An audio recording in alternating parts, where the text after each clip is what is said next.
তীব্র বৃষ্টি মাথায় নিয়েই রাজধানীর সোহরাওয়ার্দী উদ্যানে নেতাকর্মীদের ভিড়। দুপুর ২টায় সমাবেশের নির্ধারিত সময় থাকলেও বেলা ১২টার আগেই কানায় কানায় পূর্ণ সমাবেশ স্থল। ইসলামী শ্রমিক আন্দোলনের প্রতিষ্ঠাবার্ষিকীর সমাবেশে যোগ দিতে দূর দূরান্ত থেকে আসেন তারা। সমাবেশের জন্য নির্ধারিত প্যান্ডেল অতিক্রম করে নেতাকর্মীদের ভিড় বাড়ে মাঠ জুড়ে। আগামী জাতীয় নির্বাচনে পিআর পদ্ধতি প্রণয়ন এবং নির্বাচনের আগে প্রয়োজনীয় রাষ্ট্র সংস্কার ও বিগত সরকারের অপরাধীদের বিচার সহ ৪ দফা দাবি তোলেন বক্তারা।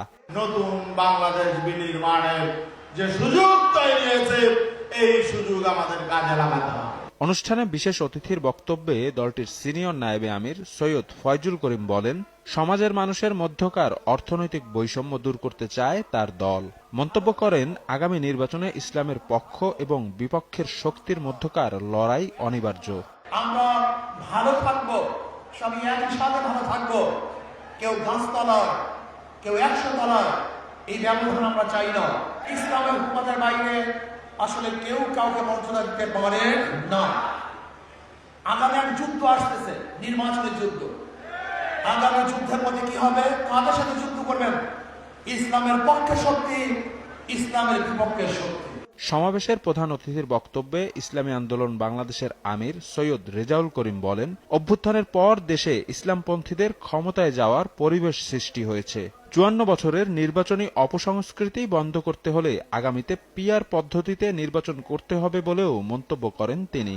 আজকে বাংলাদেশের আনাচে কানাচে আমার রিকশাওয়ালা ভাইরা, আমার শ্রমিক ভাইরা, সর্বক্ষেত্রে যখন আমরা আলোচনা করি, সবাই মুখে একটাই স্লোগান চলে আসছে, আমরা আওয়ামী লীগের শাসন দেখেছি, বিএনপির শাসন দেখেছি, জাতীয় পার্টির শাসন দেখেছি, কিন্তু ইসলামের শাসন দেখি নাই।